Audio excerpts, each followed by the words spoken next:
तो अभी आपने थंबनेल पर ये फोटो देखी, इसका नाम है सोनम वांगचुक। ये लद्दाख से है। इसकी बहुत सारी वीडियोस, बहुत सारी बातें। अभी जो दिल्ली में प्रोटेस्ट हो रहा है युवा का अपनी डिमांड को लेकर, तो उसमें इसका एक मेन किरदार है कि इसने ये अनशन पर बैठा, हंगर स्ट्राइक पर, और जिसमें अब लगभग उसे 25 दिन हो गए आज तक उसको हंगर स्ट्राइक पर बैठे हुए। वैसे तो उसे पुलिस उठाकर लेगी हॉस्पिटल और जबरन उसे कहा जा रहा कि तुम सब कुछ खाओ, लेकिन वो हॉस्पिटल पर भी जिद में है जब तक हमारी डिमांड पूरी नहीं होगी, चाहे मेरी जान भी चली जाए, तो मैं ये स्ट्राइक रखूंगा, हंगर भूख हड़ताल रखूंगा। तो थोड़ा सा मैं इस व्यक्ति के बारे में बताना चाहता हूँ आप लोगों को, खास करके क्रिश्चियंस लोगों को, क्योंकि बहुत सारे क्रिश्चियंस जो दुनिया के लिए एक बड़ा भविष्य है, दुनिया के लिए एक मार्ग है, क्रिश्चियंस लोग, लेकिन वो नॉर्मल हो चुके हैं, उन्हें समझ नहीं आ रही। वो दुनिया की तरह फैसिलिटीज, अभिलाषाएं, चीजें, पैसा, धन दौलत, ऐसी चीजें चाहते हैं, आरामदायक लाइफ जो वचन वायदा करता है कि ऑलरेडी उनके लिए है, लेकिन वो एक प्रोसेस में है ये सब कुछ। लेकिन उस प्रोसेस को ना समझकर बस वो इन्हीं चीजों की भूख में लगे रहते हैं और सेल्फिश हो रहे हैं। तो मैं चाहता हूं आप इस पूरी वीडियो को थोड़ा सा सुनो, क्योंकि खास मुझे होली स्पिरिट ने अगुवाई किया है बहुत टाइम के बाद कि मैं ऐसी एक वीडियो बनाऊं, क्योंकि मैं काफी लंबे समय से कोई भी ऐसी किसी भी मुद्दे पर वीडियो नहीं बना रहा था, लेकिन स्पेशल ये पवित्र आत्मा ने मेरे मन में डाला है। तो आप लोग इसे अच्छे से सुनो ताकि हमें एक टॉपिक समझ आए बाइबल का। कुछ पॉइंट मैं इस पवित्र शास्त्र बाइबल से आपको समझाना चाहता हूं, ठीक है। सोनू वांगचुक एक महान व्यक्ति है। जो 3 इडियट्स फिल्म बनी थी, हम आमिर खान और कुछ और कैरेक्टर थे उसमें, इसी से प्रेरित होकर वो फिल्म बनी थी। लेकिन थोड़े दिन पहले आमिर खान का बयान आया, वो मुकर गया है क्योंकि सरकार के डर से, क्योंकि हम जानते हैं हमारे देश का जो सिस्टम है वो क्या है। लेकिन इस बात को छोड़ो, मैं थोड़ा सा सोनम सर के बारे में बताना चाहता हूं। वो एक बहुत अच्छा इंसान है और अच्छे इंसान की तारीफ करनी चाहिए। उसने पढ़ाई तो मैकेनिकल इंजीनियरिंग की, लेकिन उसके पास जो बुद्धि, समझ, दिमाग काम कर रहा है वो बड़ा अच्छा है। उसने लद्दाख में जो 80% बच्चे पढ़ाई में इंटरेस्ट नहीं रखते थे, गांव के स्कूल, गवर्नमेंट स्कूल, यहाँ पर इतनी तवज्जो नहीं दी जाती पढ़ाई पर, उनके लिए एक अपने जीवन को बलिदान किया है इस इंसान ने, कि उसने उन लोगों को पढ़ाई के नए तरीके और कल्चरल तरीके से उनको, जिससे मोटिवेशन मिले, उनका इंटरेस्ट बने, और जो 80% बच्चे फेल हो रहे थे अब वो आगे बढ़ने लगे, दुनिया में कुछ कामयाब इंसान बनने लगे। इतना बड़ा उसने अपना बलिदान दिया अपने जीवन का। इसी बंदे ने, जो हमारी आर्मी है, लद्दाख में जो जहाँ बहुत ठंड होती है, -50 डिग्री, वहाँ उनके लिए जो टेंट होते, तंबू होते हैं, वो सोलर सिस्टम वाले तैयार करके दिए, जबकि इतनी ठंड में भी उनको कुछ नहीं होगा। इतनी बड़ी अच्छी खोज को उन्होंने किया। और आइस टूपा का मतलब होता है जिसमें जो बर्फ सर्दियों में जमती थी ठंडे इलाकों में, जैसे लद्दाख में, तो लद्दाख में बहुत सारी पानी की दिक्कत है, तो वहां पर उन्होंने क्या किया, उसको एक ऐसा तरीका दिया, ऐसी इंजीनियरिंग की कि वही बर्फ को जो वेस्ट हो जाता था पानी गर्मियों में पिघल कर, उसको यूजिंग में लेकर आए। उसके ऐसे तरीके, और उसने ये बहुत सारी और भी ऐसी चीजें की जिससे दूसरे देश वाले भी उससे बहुत प्रेरित और उत्साहित हुए, और उसको अपने देशों के फ्री वीजे दिए कि जब मर्जी आप आ सकते हो, और बहुत सारे उसने अवार्ड हासिल किए। अब सोचने वाली बात है कि ऐसा जन जो देश के लिए अपने जीवन को बलिदान कर रहा है, इतनी अपने स्टेट के लिए भी, और ऐसे जन को तो देश के किसी बड़े पद पर होना चाहिए। जैसे ऐसा बंदा अगर हमारे देश का एजुकेशन मिनिस्टर बन जाएगा तो सोचो ये देश कहाँ जाएगा, सोच कर देखो। लेकिन हम जानते हैं कि हमारे देश का सिस्टम क्या है। थोड़े दिन पहले हम जानते हैं कि नीट का पेपर लीक हुआ, जिससे 22 लाख लोगों ने पेपर देना था इंडिया में। उनका वो भविष्य था, डॉक्टर बनने का सपना था। कितने लोगों ने कर्ज उठाया होगा, कितने लोगों ने रात दिन पढ़ाई की होगी। लेकिन पेपर लीक होने के पीछे बड़ी खतरनाक पॉलिटिक्स होती है, जिसमें करोड़ों खरबों का फायदा होता है पॉलिटिक्स लोगों को। लेकिन याद रखना, बहुत सारे बच्चे जिन्होंने मेहनत की थी, जब वो पेपर लीक हुआ और जब दोबारा पेपर हुए तो सब सिस्टम खराब हो गया, जिससे 20-25 के लगभग जो अनुमान है, बच्चों ने आत्महत्या कर ली। इसी को देखकर पिछले दिनों में सीजेपी, कॉकरोच जनता पार्टी के नाम से जो पार्टी बनी है, वो एक जज ने, सुप्रीम कोर्ट ने हमारे भारत के युवा को कहा ये कॉकरोच की तरह है यहाँ।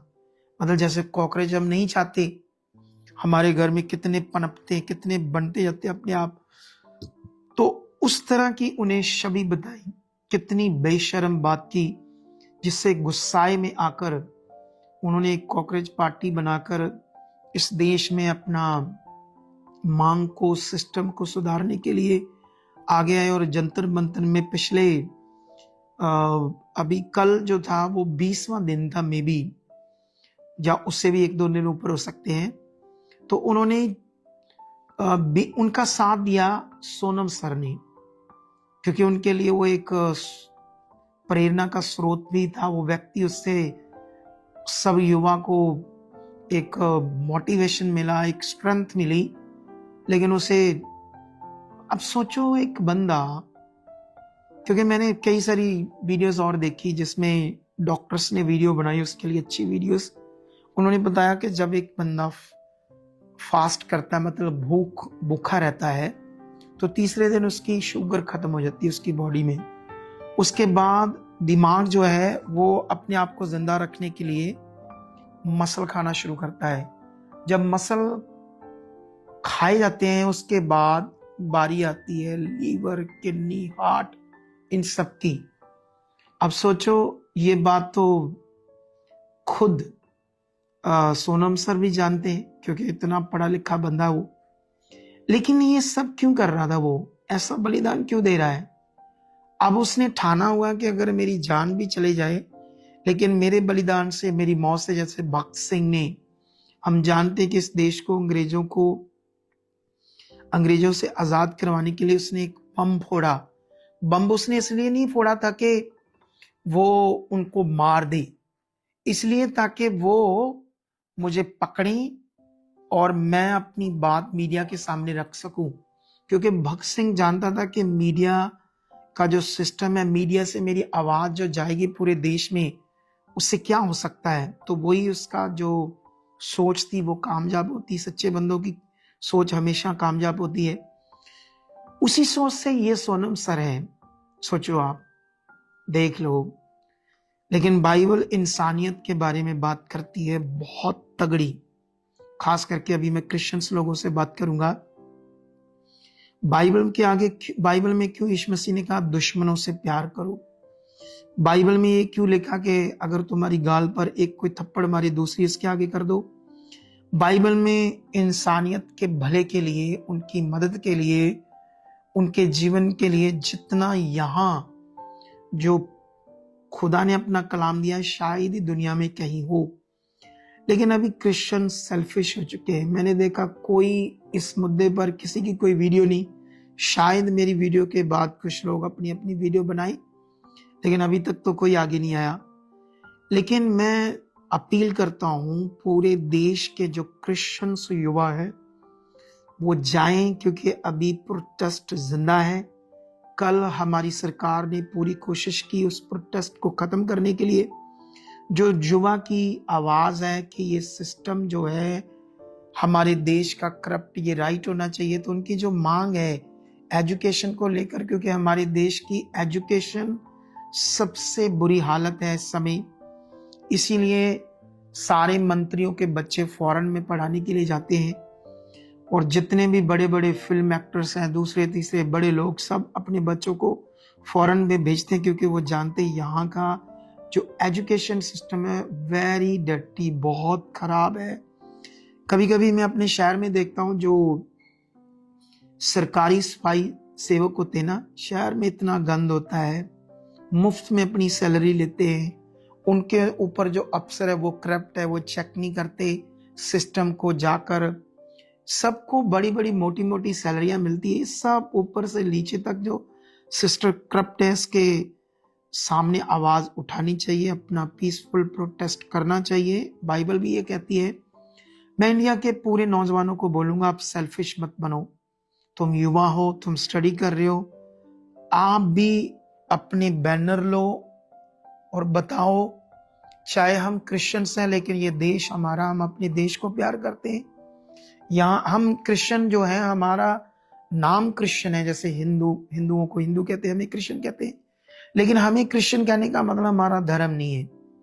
क्रिश्चियन का मतलब होता है मसीही जीवन, एक ऐसा पवित्र, ऐसा खास जीवन जो मनुष्यों को बचाए, जो मनुष्यों के भले के लिए सबसे अच्छे और बड़े काम करे। अब मेरा पूरा मन है वहां जाने का और मैं प्रार्थना कर रहा हूं कि परमेश्वर मेरे लिए मार्ग खोले कि मैं भी उस प्रोटेस्ट में चाहे 1 दिन के लिए जाऊं, चाहे 2 दिन के लिए जाऊं, मेरा भी बड़ा मन है। लेकिन मैं पंजाब के क्रिश्चियन युवा को और पूरे भारत के ये युवा है, आप सेल्फिश मत बनो। हमारे लोग जो हैं इस समय चंगियाइयाँ, प्रॉस्पेरिटी, हीलिंग, डिलीवरेंस, इसके लिए पूरी रात की मीटिंग अगुवा करे तो उसमें शामिल हो जाते हैं, भूखे भी रह जाते हैं, उपवास भी रखते हैं। अरे दुनिया के साथ खड़े हो, हमें चाहिए खड़ा होना अपने देश के लोगों के साथ। वीडियोस तो हजारों लाखों बन रही है, लेकिन मेरे मन में परमेश्वर ने डाला कि मैं भी बनाऊं, एक अच्छे व्यक्ति की सपोर्ट करूं, अपने देश की युवा की सपोर्ट करूं। हमारा हक बनता है। मैं जन्मा तो एक सिख धर्म में हूं, लेकिन अभी मैं जीसस में बिलीव करता हूं। मेरा धर्म वही है जो था। धर्म तो वैसे इंसानों ने बनाए, इसको मैं बिलीव नहीं करता। मैं एक इंसान हूं, मैं एक ह्यूमन बीइंग हूं और बाइबल एक ह्यूमन बीइंग की बात करती है। तो आइए अपने देश को बेहतर बनाने के लिए, स्ट्रांग बनाने के लिए अपने देश के लोगों का साथ दो। जाओ आप लोग भी जंतर मंतर में। आज मैंने वीडियोस देखी, हजारों बच्चे, कल जो इतना बुरा हाल हुआ, लाठीचार्ज हुआ, जो पीसफुली कर रहे थे, बीच में उन्होंने अपने गुंडे डालकर जानबूझकर माहौल खराब करने की कोशिश की और गोदिया मीडिया ने बदनाम कर रहे हैं अभी युवा को। लेकिन अगर युवा ने ठान लिया है तो वो अपने मकसद में कामयाब होंगे। तो क्रिश्चियंस लोग आप प्रार्थना भी करना ताकि देश में पीस आए, सिस्टम ठीक हो, देश शांति पाए, देश के लोग शांति से जिए, उन्नति करें। Okay, God bless you. और सुनो एक बात लास्ट में, इस थर्सडे मीटिंग नहीं होगी क्योंकि हम फ्राइडे में बठिंडा में एक बड़ी रिवाइवल मीटिंग करने जा रहे हैं, तो आप उसका हिस्सा बनना। और जो लोग भी चाहते हैं कि उसके लिए सपोर्ट करना, उस बड़ी रिवाइवल मीटिंग के लिए अपनी बीज, ताकि हम लोग परमेश्वर का और काम कर सके, परमेश्वर की इच्छा में बढ़ सके। ठीक है, तो ये लास्ट में हमारा अकाउंट नंबर है, QR कोड है, ये Holy Spirit stewardship the Holy Spirit church foundation, इस नाम से, जो पवित्र आत्मा का प्रबंध चर्च के नाम से हमारी अब बन चुकी है संस्था, अब बन चुके हैं हमारे अकाउंट्स। तो इनमें ये अकाउंट्स नंबर है दोनों, ये QR कोड है, आप इनमें अपना सीड भेज सकते हो बठिंडा मीटिंग के लिए। खुदा आपको बहुत बरकत दे। ओके, यीशु नाम से आमीन।